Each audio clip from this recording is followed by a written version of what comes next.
Hola amigos, ¿qué tal? Muy buenas tardes, bienvenidos un viernes más a nuestra tertulia, que siempre, ya saben, tiene mucho contenido, sobre todo político. Bueno, pues comenzamos diciendo, habemos gobierno, hubo fumata blanca en el pasado fin de semana, el pasado sábado. Vamos a hacer balance de este fin de semana, que ha estado muy, pero que muy interesante, concretamente, bueno, pues con esa investidura, conociendo ya los nuevos ministros, que por cierto, hoy han jurado sus cargos. También hablaremos de las declaraciones de Rufián en esa investidura del presidente Rajoy, también de esa entrevista de Pedro Sánchez con Évole en La Sexta, que también dio mucho de qué hablar este pasado domingo. Hablaremos también de Ramón Espinar, del pisito en el que ganó 30.000 euros vendiendo su vivienda protegida sin llegar a ocuparla, y de muchas otras cosas que vayan surgiendo a lo largo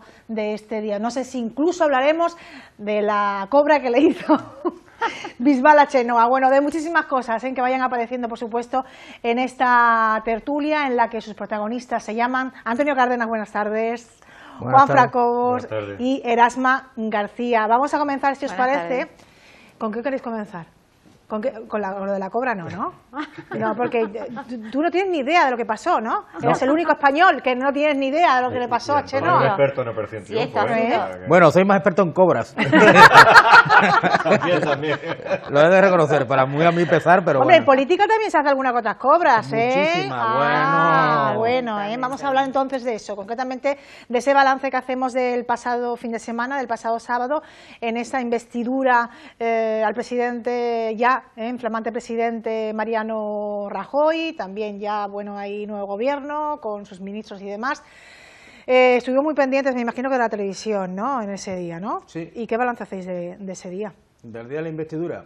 Bueno, era un día muy complicado, sabía lo que iba a... Bueno, no se sabía todo lo que iba a ocurrir porque estaban diferentes incógnitas en el aire, era cómo se iba a comportar el grupo parlamentario socialista, cuánta gente iban a mantener el no, cuánta gente iban a... y las intervenciones. Y después también era el papel que ocupaba Podemos, en fin, cómo se iba... Y la verdad es que hubo, con respecto a la primera sesión de investidura, hubo varios cambios bastante interesantes. Hubo un presidente del gobierno, como fue Mariano Rajoy, que mientras que en la primera investidura, en la primera sesión, tendía mucho más la mano, parecía mucho más abierto, en la segunda dice claramente, oye, mira, vamos a ver, que yo venía aquí, que los que estáis débiles son ustedes, por lo tanto, yo no solamente es que quiero una investidura, lo que quiero es una garantía de gobierno, poniendo ya en alerta al resto de fuerzas políticas de que si no se consigue una estabilidad para poder gobernar, pues puede haber en cualquier momento unas elecciones anticipadas o que sean corresponsables, ¿no? En definitiva, lo que intentaba Rajoy era ya tirar la pelota a la oposición y decir, oye, yo voy a gobernar, pero si estoy en minoría me tenéis que dar el apoyo, sin haber pactado grandes cosas. Todo en función de unos grandes compromisos con Europa. Eso es respecto a Rajoy. Después... el discurso del PSOE, que ya en la segunda sesión de investidura, a mi juicio, era intrascendente, porque ya había dicho en la primera lo que iba a votar y no había más. Simplemente faltaba ver quién iba a decir que sí o quién se iba a abstener, quién iba a decir que no.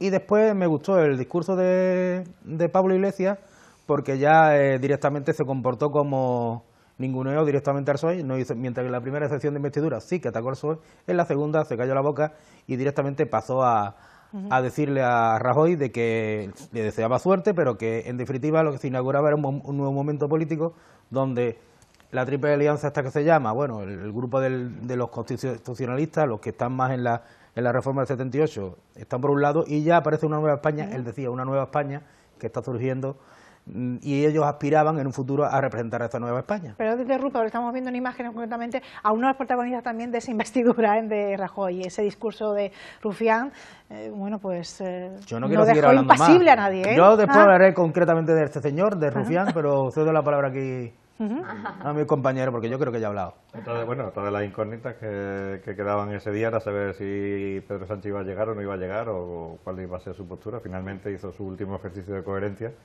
y presentó la renuncia al acta de diputado y no tuvo que pasar por el trago de saber si se abstenía, si no se abstenía o qué pasaba. Para mí, ya te digo, para mí fue un ejercicio de coherencia en la línea del último de los últimos meses, ¿no? El último, desde que se montó la marabunta en el PSOE, que para mí sí que ha seguido una línea de coherencia que rompió extrañamente el domingo en la entrevista de Évole, de la que ahora hablaremos. Y luego, pues, las 15 diputados socialistas que votaron que no, y a saber qué es lo que va a pasar, qué consecuencias traerá, no ya en forma de sanción, que es lo de menos, sino en la propia deriva que puede tener ahora el grupo parlamentario, ¿no? Durante el resto de la legislatura. Bueno, pues parece que hace nada, pero ha sido una semana desde luego muy intensa en cuanto a acontecimientos, y particularmente el sábado, dice, no estoy de acuerdo con Antonio, que no parecía que ya estaba todo hecho, no sé, fue un día interesante, primero porque, como él dice, pues estaba la incógnita de Pedro Sánchez. Ahora ya parece que todo se ha resuelto, todo está más o menos, pero en ese día, pues verdaderamente él, además, así con ese misterio, ¿no? Decía, bueno, pues ya os enteraré, ya veréis lo que va a pasar, Claro, porque ya el veréis sábado lo que... empezó a las 12 de la mañana cuando Pedro Sánchez anuncia de que toma la decisión de dimitir. Por eso digo, ya os vais a enterar, ya veréis lo que hago, no sé, en fin, que sí que había un cierto misterio, había muchas dudas con respecto también efectivamente a los diputados del PSOE que iban a romper la disciplina de partido, y también que afecta a lo que es el futuro PSOE, ¿no? Por ejemplo, los catalanes, las nuevas relaciones que tenga que tener el Partido Socialista con el PSC catalán, pues desde luego, vamos, fue un día desde luego importante. También al final pues se consiguió, como dice él, la investidura de Rajoy, que yo creo que tanto en el primer debate como en el segundo pues tuvo especialmente tolerante, y una persona, pues no sé, que no hizo tampoco sangre, ¿no?, del árbol caído, y estuvo en todo momento, como siempre ha estado, yo pienso que en todo este proceso, refiriéndose a los problemas que en realidad tiene España y a los problemas a los que hay que hacer frente y que hay que hacer, pues yo creo que los políticos españoles, aparte de la oposición, de la guerra entre la izquierda y la derecha, pues tienen que de alguna manera plantearse que tanto la izquierda como la derecha, si quieren ser opciones de gobierno, tienen que dar soluciones a los problemas que se plantean, y los retos que tiene España, desde luego, en los próximos años, pues son retos importantes.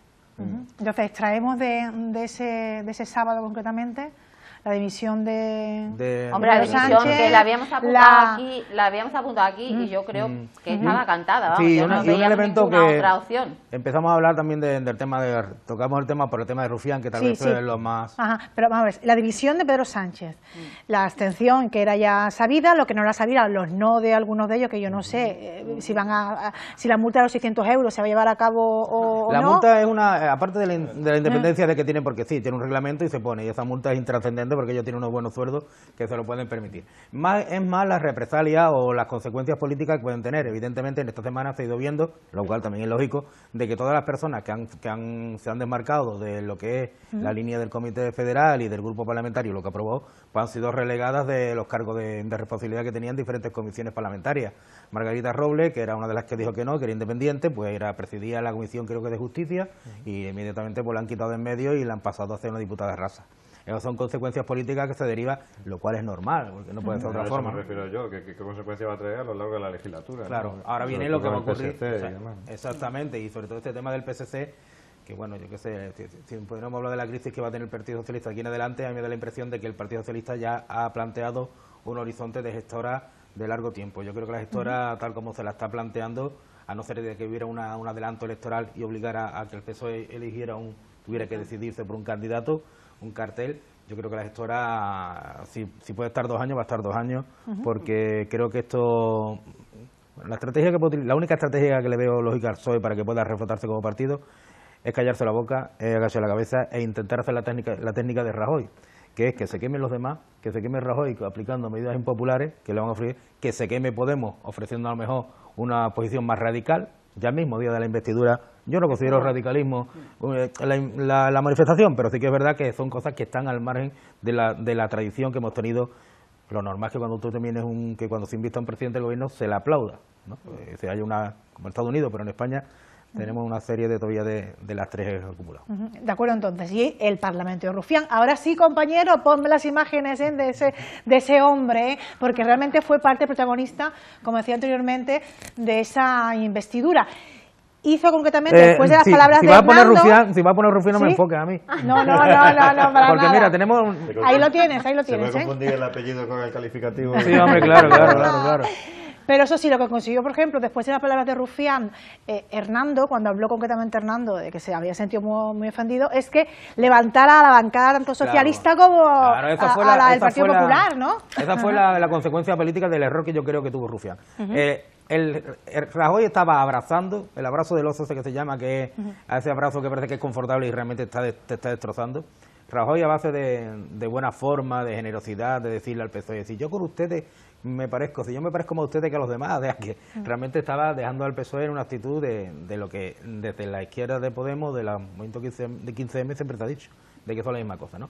Bueno, pues esta actitud que estaba teniendo Rajoy de destrozar al PSOE a base de abrazos, a mi juicio hubo una torpeza política por parte de Rufián, de mal estilo, torpeza, porque logró con ese discurso tan estúpido, no tiene otra palabra, tan estúpido, que la bancada socialista, yo creo que mucha gente que en ese instante estaban pensando votar que no, se pensaron y se voy a hacer fiel a mi partido, y porque realmente una persona que se declara independentista, que es muy bueno y muy sano y mucho de todo, que no es socialista, tú estás en la investidura de Rajoy, tu discurso tiene que ser dirigido al que se está invistiendo como presidente del gobierno, no a reprocharle a un partido que a ti ni te va ni te viene, a decir una cantidad de cosas que a ti ni el socialista, hombre, si a él le doliera porque es socialista, pues lo podía entender, pero no es socialista, es republicano catalán, él ni siquiera tampoco se siente español, se siente catalanista. Ahí está el mapa.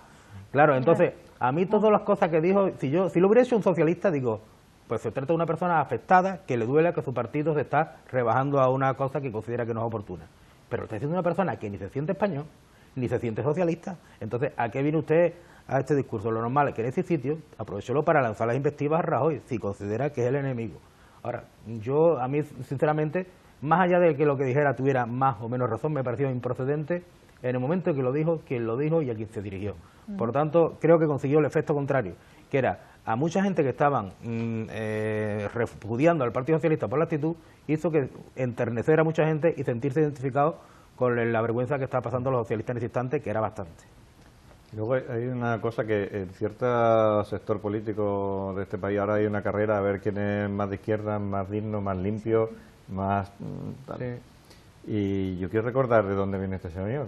Este señor viene de una formación política que está en Cataluña manteniendo el gobierno y gobernando conjuntamente con la antigua Convergencia, que es la derecha catalana burguesa de toda la vida, que es la derecha catalana burguesa de toda la vida, que está involucrada en casos de corrupción de distinto tipo, incluso no vamos a llamar generalizada y sistémica, pero parece que casi que sí. Entonces, que este señor venga dando lecciones de qué, lecciones de qué. Y luego, desde el punto de vista de oportunidad política, pues me parece, estoy totalmente de acuerdo con Antonio, me parece un error despertar a los sentimientos de compasión hacia un partido que en principio está dando no tiene sentido, era cebarte. Hablábamos la semana pasada del papel patético que le había tocado a Antonio Hernando en la defensa de una postura contraria a la que había estado defendiendo últimamente. Bueno, pues le dio la oportunidad a Antonio Hernando de lucirse, claro, y de que el sábado pasara desapercibido ese papel de ese sapo que se había tenido que tragar y quedara como el héroe que dignifica el papel de la historia del PSOE. O sea, absolutamente inoportuno y desde el punto de vista de lo que comento de la coherencia, pues, absolutamente impresentable. Vete a Cataluña y mira con quién está gobernando. No a quién apoya puntualmente, no, con quién está gobernando, porque creo que el vicepresidente de catalán es de Esquerra, ¿no? Creo. Sí. Bueno, pues yo creo que eso es un poco síntoma. Yo creo que las palabras de Rufián y el envalentonamiento, ¿no?, que mostró en ese debate, yo creo que es un poco síntoma, ¿no?, de la poca fuerza que tiene el PSOE catalán, particularmente el PSC, que ha pasado de tener una gran representación parlamentaria allí a estar casi reducido a una fuerza, digamos, vamos, con muy poquita representación, muy poquita fuerza, y eso hace que los independentistas, que como él muy bien ha señalado, están cogobernando con la derecha, porque Convergencia en realidad ha sido más que nada la burguesía se ha vuelto independentista precisamente por la necesidad, yo pienso, de tratar de frenar, ¿no?, los casos de corrupción que también tenía internamente y que se han ido destapando. Entonces se ha volcado dándole esa cancha a los independentistas precisamente, y se ha vuelto Convergencia y Unión la más independentista que nunca habíamos pensado, vamos, o sea que ha sido una transformación, yo pienso que interesada precisamente para eso, para cubrir sus propios casos de corrupción. Y sorprende también este chico, que ha tenido, por cierto, como el resto también nos sorprende, ¿no?, otros insignes oradores también de Podemos, que tienen una cobertura mediática importante, particularmente en la Sexta. Este también sale constantemente y bueno, pues de alguna manera están precisamente apoderados precisamente eso, por la poca fuerza que muestra tener eso en Cataluña y por la cobertura que se les da a ellos. Y yo pienso que eso han sido uno de los factores que tuviera, pues, ya te digo, esa manera de dirigirse, que desde luego, en mi opinión, también estuvo, como dice Antonio, totalmente fuera de lugar. Yo creo que el tono del debate parlamentario ha ido cayendo poco a poco y cada vez va a caer más. Yo pienso que ya te digo, se debe focalizar, como hemos dicho antes, en los problemas y no usar ese lenguaje pues tan radical, que bueno, que piensa que llega a mucha gente, pero también asusta a otras. Es un tono más que radical, porque lo que dijo fue un tono faltón. Porque... Y además desprendía mucho odio. Sí, desprendía un odio. A mí Rufián, vamos a ver, yo ya que he dicho aquí muchas veces en esta tertulia que a mí me encanta Rajoy como orador y como estratega, y no soy de derecha, ni mucho menos, también tengo que decir que me gusta Rufián por lo rápido, lo sintético y lo inteligente que es. Una persona inteligente. Lo único que pasa es que sí, que también la decepción de una persona haciendo el ridículo con ese tono, como he dicho antes, fartón, desprendiendo odio y sobre todo improcedente. Lo primero que tiene que hacer una persona, si se siente ofendido, es decir, es que yo tengo cierto, mira señores, yo soy español, yo me siento muy español y a mí esto me da vergüenza, pero tú no te sientes español, entonces ¿qué coño viene hablando aquí? Tú te sientes catalán, entonces tú no tienes que sentir... Mira, yo me siento socialista y me da vergüenza, pero tú no te sientes socialista, tú eres republicano, de izquierda republicana. Entonces, no desprende, que era cebarse con un partido que lo está pasando mal y que ya ha tenido una... Pablo Iglesias obvió radicalmente al Partido Socialista en la segunda debate, le dijo, ya estoy en vuestro sitio y yo empiezo. Dicho esto, y también reconociendo que me gusta Rufián como persona inteligente y que es capaz de sintetizar mensajes muy rápido, pero aunque esta intervención fue nefasta, también es verdad que sí consiguió una cosa.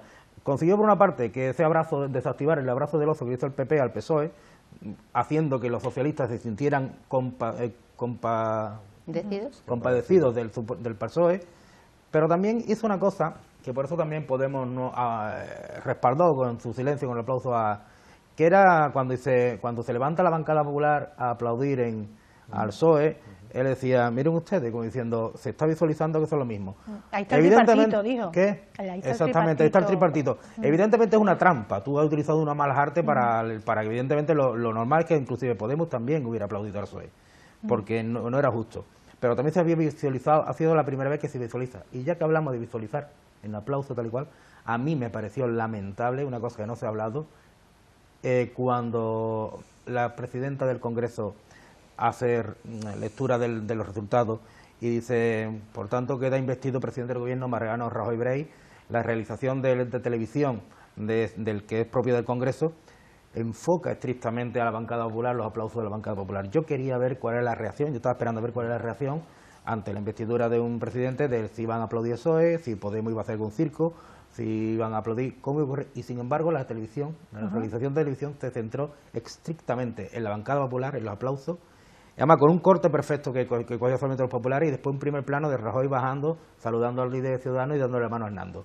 En ningún momento se vio esa imagen que yo esperaba ver cómo era, porque realmente, después de todo esto, de todo este año de dimes y diretes, de estrategia en corto, en largo, de uno que querían gobernar, otros que no querían, otro que quería elección, otro no, al final se ha demostrado que es una investidura triste. Y eso sí que es verdad, una investidura triste con medio parlamento tapándose la nariz, y con una contestación en la calle y sin ofrecer ningún proyecto de país ni esperanza. Vamos a mejorar, vamos a intentar cumplir. Un poquito triste, y eso sí que es una sensación de triste. De todas formas, en el Parlamento español hay todavía mucho recorrido por hacer. No tiene nada que ver las sesiones del Parlamento español con las del Parlamento inglés, por ejemplo.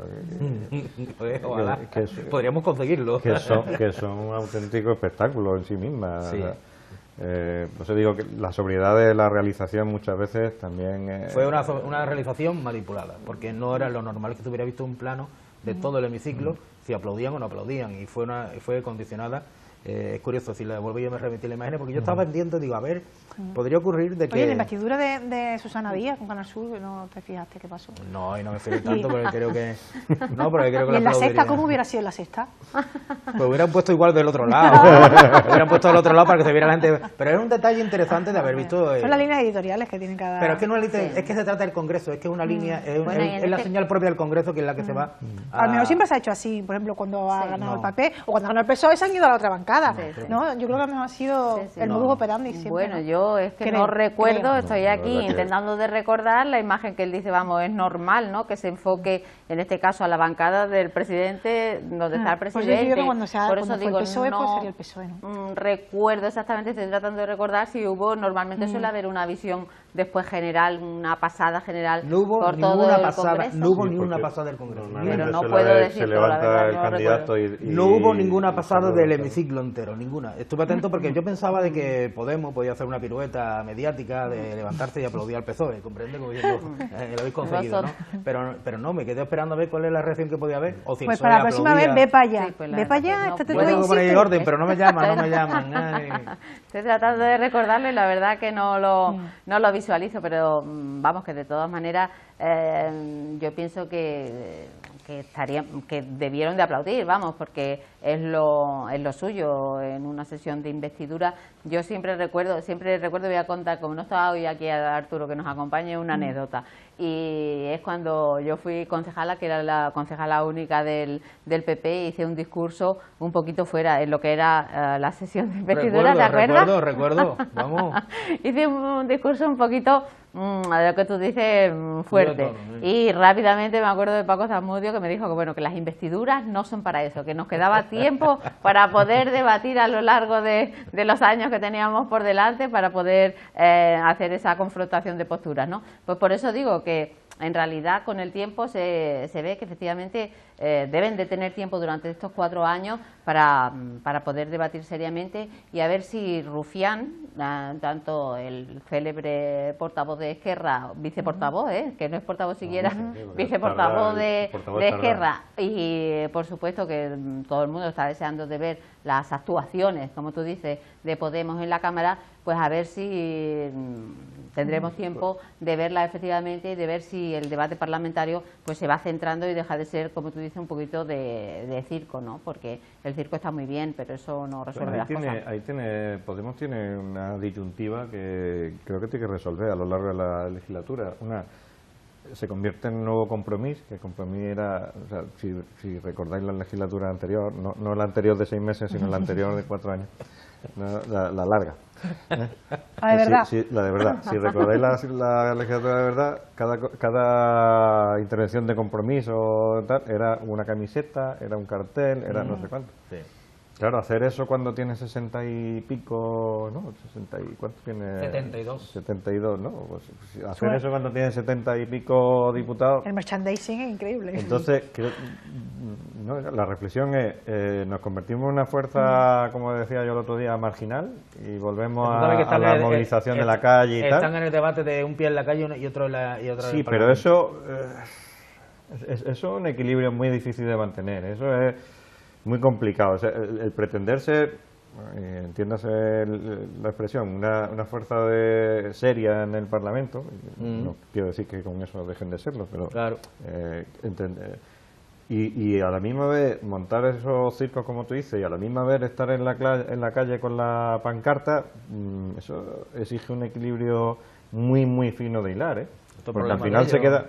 El problema de ellos, Juanfran, no te preocupes, ya tienen debate suficiente y ya están. Me acabas de liberar, oye, me acabas de liberar, estaba yo preocupado. Estaba yo preocupado, pues mira, me acabas de liberar. Ellos están ya en ese tema, tranquilos, que ya tienen ellos sus primarias, sus historias y están liados, pero es verdad que tienen un debate serio porque ellos son una fuerza que nace de la calle, del 15M, y ellos tienen miedo. Y habían dejado el pancartismo, lo habían dejado, durante las 2 últimas campañas lo habían dejado. Bueno, claro, sí, evidentemente. Entonces, ahora parece ser que lo queremos retomar otra vez, pero claro, ¿cómo se retoma con 72? Perdón. Bueno, que el pancartismo está más justificado cuando tú no tienes representación, lo que tú dices. De alguna manera tienes que escuchar, tienes que buscar un altavoz, tienes que buscar una manera de hacerte escuchar. Pero ahora tienen una representación, como tú dices, y sustanciosa. O cuando era una fuerza totalmente marginal, como ha sido Compromís, o como ha sido Izquierda Unida a lo largo de cierta parte de su historia, que asumía su condición de partido que jamás en la vida iba a gobernar y asumía su condición de partido representante de una cierta de sus votantes y de sus militantes, y cogía su pancarta y se dedicaba a sus cosas. ¿Más cosas? Sí, no únicamente decir que nos hemos centrado mucho en Rufián, porque tuvo una intervención el otro día. Porque digo que teníamos más imágenes de Rufián.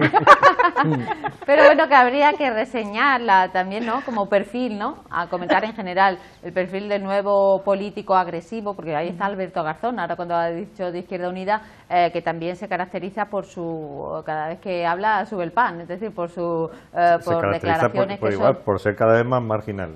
O sea, por tener, incluso dentro de Unidos Podemos, tener asumido su papel de fuerza Parlamento marginal. entero No lo puedo entender. Concretamente, no recordó un poco hubo un sanchismo. Yo conozco a Manuel de 50 años que me decía, eso también no lo hacía Pedro Sánchez en las campañas. Sí, bueno, sí, eso de utilizar son cosas son recursos muy como si coger un foro de Forocoche y empezar a ver los insultos que hay, pues, no tiene ningún valor más allá, sobre todo pero era improcedente. Y, hombre, a mí no me toca Alberto Garzón porque me parece el político más moderado que hay dentro de la izquierda española.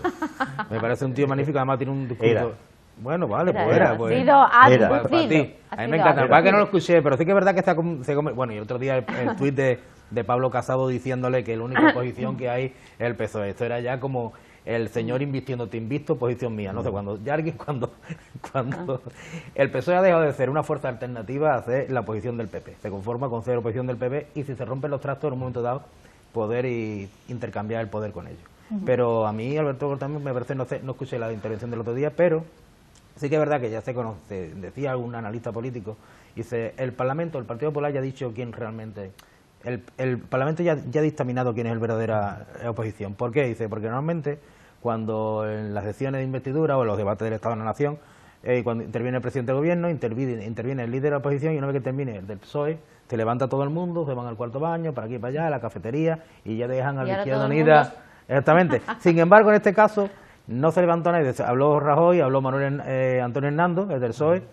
No se levantó nadie y hasta que no habló Pablo Iglesias no es cuando empezaron a levantarse la gente un poco. O sea, que ya realmente reconocían tienen que estar más rato allí sentados. Pablo Iglesias ahora se tiene que ganar el crédito de ser una fuerza creíble y ahora quedan unos cuantos años por delante. Todas estas cosas de que puede ser una legislatura corta, yo cada vez estoy viendo lo menos. Que puede ser... Hablamos ya de la entrevista de Pedro Sánchez, que le hizo Évole, que por cierto, ¿cuándo la grabaría? Pues según las dejaba entrever durante la entrevista, el domingo por la mañana, supongo. El mismo domingo por la mañana. Sí, porque hacían referencia... O sea, ese hombre dimitió y dice que me voy para allá, directamente. Yo creo, a lo mejor dimitió por eso, pues si no le daba tiempo a hacer la entrevista. Por eso es que reconoció si no tengo que ir al Parlamento y tal, y ya tengo todo el día pillado. A mí me sorprendió, la verdad. La vi entera, tengo que reconocerlo. Esta vez sí voy a hablar con conocimiento de causa. Venga, pues esta vez no me la han contado. Divide las esta vez no me la han contado. No, ya en serio, a mí me sorprendió, porque muchas veces uno cuando dice las cosas no se da cuenta de lo que está diciendo de forma implícita. Entonces este señor, que sobre todo hay dos temas que me llaman mucho la atención. Uno, que hay manipulaciones de los grandes poderes económicos a través de los medios de comunicación. Entonces, sí. oye, pues no, pero es que lo gracioso es que lo dice en un medio de comunicación que en España, de los dos que hay fundamentales, que es el Mediaset y A3 Media controla La Sexta, Antena 3 y Onda Cero, solo. Y lo dejan salir en prime time a decir lo que a él le parezca, para que tú veas la manipulación tan grande que hay de los medios de comunicación, que este pobre hombre se tiene que ir a Onda Zamora, con todo mi respeto a Onda Zamora, a expresar su opinión, porque no lo dejan, ¿no? O sea, pues no, lo dejan hacerlo en prime time en una cadena generalista un domingo para que lo vea todo el mundo. O sea, hay una presión muy grande.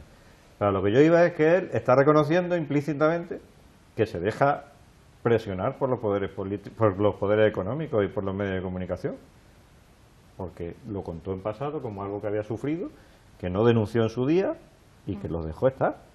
Y luego otra cosa que reconoce implícitamente es que Susana Díaz desde el minuto cero no ha apoyado al secretario general, con lo cual está reconociendo implícitamente su falta de gestión absoluta en el partido, porque tampoco le ha puesto freno a esa situación, tampoco ha denunciado esa situación. Se han estado dando abrazos y besitos hasta un mes antes de esta situación. O sea, no ha sabido gestionar su partido, no ha sabido ni internamente, como ya dije creo una vez aquí, ni internamente ni externamente, y encima lo reconoce implícitamente al mismo tiempo que dice que lo va a volver a intentar. Oye, chico, pues a lo mejor tú también te has equivocado en algo. A lo mejor no eres la persona que tiene que solventar esa situación de poner freno a las presiones internas y a las presiones externas. Y este señor quería ser presidente del gobierno con 14 fuerzas políticas más, entonces sí que le iban a llover presiones. Bueno, también yo creo que él ha hecho un buen análisis y nos ha puesto de las distintas cosas que habló, que todas fueron desde luego sorprendentes. Yo, sin embargo, me voy a centrar en la reflexión que hizo a posteriori, ¿no?, de la relación con Podemos, de cómo se arrepentía de no haber insistido más, ¿no?, en que esa relación hubiera fructificado. Y pienso que había sido lo que tú dices, que había tenido, yo pienso, esa estrategia pues desde el principio, ¿no? Entonces lo que pasa es que al final pues le tembló un poquito el pulso y no quiso ceder a lo que en definitiva le exigía Pablo Iglesias. Pero pienso que fue una entrevista, lo que tú dices, vamos, que dio muchos titulares, porque es que... ¿Os digo algunos? ¿Os digo algunos? Si Susana Díaz quiere liderar el PSOE, como así parece, creo que tiene la responsabilidad y la obligación de dar un paso al frente en el próximo Congreso y presentarse, que es lo que ha comentado Juanfra. Tener algo de quijotismo en la política no viene mal, sobre todo en estos tiempos. Lo importante es la ética y poder mirarse al espejo cuando vas por la calle, no tener que agachar la cabeza ni la mirada tampoco ante tus votantes. Y con Alfredo Pérez Rubalcaba tuve un punto de discrepancia. Sí, por eso digo que... Entre otros, que en realidad yo pienso que El Sado era la crónica de una muerte anunciada. Han dicho en muchos medios de comunicación que Pedro Sánchez está muerto y que él todavía no lo sabe. Él piensa que todavía está vivo, cuando en realidad el PSOE, yo lo he dicho aquí en muchísimas ocasiones, tiene que hacer un proceso de reflexión y de revisión interno importante y de redefinición, porque yo pienso que el problema que ha tenido Pedro Sánchez ha sido precisamente, como él decía, que ha ido dando una de cal y otra de arena. Había una cosa aquí, veía la manipulación de los medios de comunicación y no ha sido capaz de enfrentarse a ello. Veía los de Podemos, le han planteado demasiada radicalidad y no ha sido capaz tampoco de tomar una determinación. Es la persona que no se ha decidido absolutamente en nada. Y pienso yo que estaba ya de alguna manera planificado, ¿no?, esta Secretaría General de Tránsito, porque en definitiva quien tiene el poder en el PSOE actualmente es el PSOE andaluz y evidentemente será en última instancia el que decida, ¿no?, cuál va a ser la deriva Claro, pero es que del partido. otra cosa que también reconoce implícitamente o que expresa implícitamente este señor es que el PSOE andaluz sí que se deja presionar por los medios económicos y poderosos tal, ¿no? Claro. O sea, es como el otro día leía que a Tapia elogiando a los 15 diputados que habían votado que no, porque habían hecho un ejercicio de coherencia política, de convicciones democráticas, de sentimientos socialistas, o sea que todos los que no han votado que no y se han abstenido no tienen convicciones democráticas, no tienen conciencia socialista. Hay que tener cuidado con las cosas que se dicen sin querer decirlas. Sí, claro. Yo en este caso salgo a defender a Sánchez, ¿vale? ¿Por qué? Porque yo creo que hay quien piensa de que después del Comité Federal en que Pedro Sánchez renuncia a ser secretario general, una vez que se nombra la gestora, hay quien piensa de que ya todo vuelve a la normalidad, el Partido Socialista está tocado como moralmente, pero que no, mire usted, vamos a ver. Todo lleva un momento. Aquí no estamos hablando de que se acabó ya y ahora empieza una refundación del Partido Socialista, que se está pensando en hacer. Esto es una guerra de poder que lleva desde que el mismo día que Pedro Sánchez está elegido secretario general, que lo eligen, como muchas veces he dicho aquí en esta cadena, una persona de transición para que se pegue los leñazos electorales y no tenerlo que asumir Susana Díaz.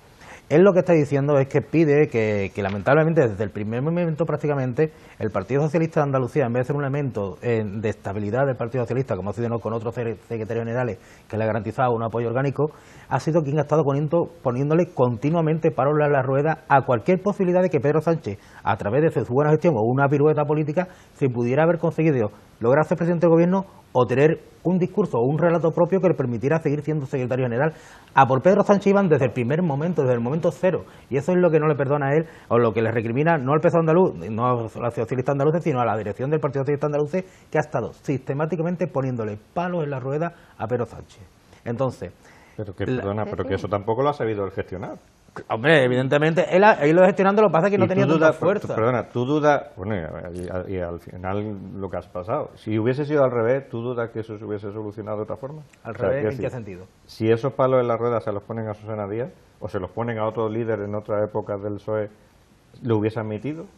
No, evidentemente, pero es que el partido es una situación de debilidad orgánica, que es lo que le pedía. Vamos, el Partido Socialista no ha jugado. Y cuando nombra a Susana Díaz tan expresamente, que no es la primera vez, ya él ha ido directamente, porque él siempre ha dicho, yo me quiero presentar, yo quiero seguir para adelante. Ahora, si aquí hay una persona que es Susana Díaz, que tiene intención de hacerlo, dígalo usted, porque lo que no es normal es que se nombre una gestora y diga, bueno, esta gestora, ¿quién es Lo normal en política es dar la cara. Y entonces yo doy la cara, te doy la otra, no manda a tu segundo, a tu tercero, a la que era la máxima representante de tu partido, a decir, nosotros vamos, y la otra callada la boca diciendo que se destroce. Quieren que destrozar el Partido Socialista, al máximo le da igual la militancia, para poder dentro de 1 año, 2 años, 3 años, venir ella diciendo, bueno, soy un resto carismático, con un populismo, y además ya no se define como un partido de izquierda, que es lo que es la redefinición. Es verdad, Erasma, o sea, el Partido Socialista tiene ahora mismo 2 almas, tiene 2 caminos que seguir. Uno es convertirse en un partido socialdemócrata que en estos momentos neoliberales a nivel europeo se enfrente a las políticas neoliberales que imponen el sistema con unas políticas socialdemócratas, o convertirse en un partido populista de amplias mayorías, que es la palabra que ya estoy utilizando Susana Díaz. Queremos ser un partido de mayoría. Un partido de mayoría es un partido perfectamente popular, es un PP de izquierda. Para ti las víctimas del terrorismo y para mí los derechos de los homosexuales. Están repartiendo las tartas de los discursos de las minucias muchas veces en cosas. Para ti la religión y para mí el laicismo. Para ti los recuerdos de la guerra y para mí los recuerdos del franquismo. Cada uno en cosas mínimas, en lo principal están de acuerdo. Entonces, a mí me da mucha pena este debate. Entonces, ¿qué es lo que considero? Que la intervención que hace Sánchez ha seguido jugando a la política. Él ha dimitido como secretario general, pero no dimite de su intención de ser líder del Partido Socialista. Es más, lo que ha hecho es apropiarse de las bases socialistas que están muy descontentas con la adopción. Es decir, hay que darle esto, y a la gestora hay que pedirle ya que haga un congreso. Lo que no es normal, que lo quieren hacer es alargar la gestión de la gestora fines 10, y aquí el Partido Socialista se va a quedar sin liderazgo ninguno. ¿Por qué? Porque el liderazgo está esperando a que Susana Díaz aterrice en Madrid, y Susana Díaz no va a aterrizar en Madrid hasta que no vea que el agua está calmada, porque le da igual al partido, ella lo que va a ella a su carrera personal. Y creo que Pedro Sánchez lo que ha jugado bien los tiempos es decir, me voy pero no me voy, quiero seguir siendo. Entonces dimito en el momento que tengo que dimitir, y les roba el protagonismo la mañana de investidura, y al día siguiente va salvado para decir, señores, que voy a la carretera, y me parece muy bien, por lo menos da la cara. Hoy seguimos con Pedro Sánchez, seguimos con Ébola, seguimos con noticias de actualidad. Después de publicidad, no se vayan, seguimos en nuestra tertulia de viernes.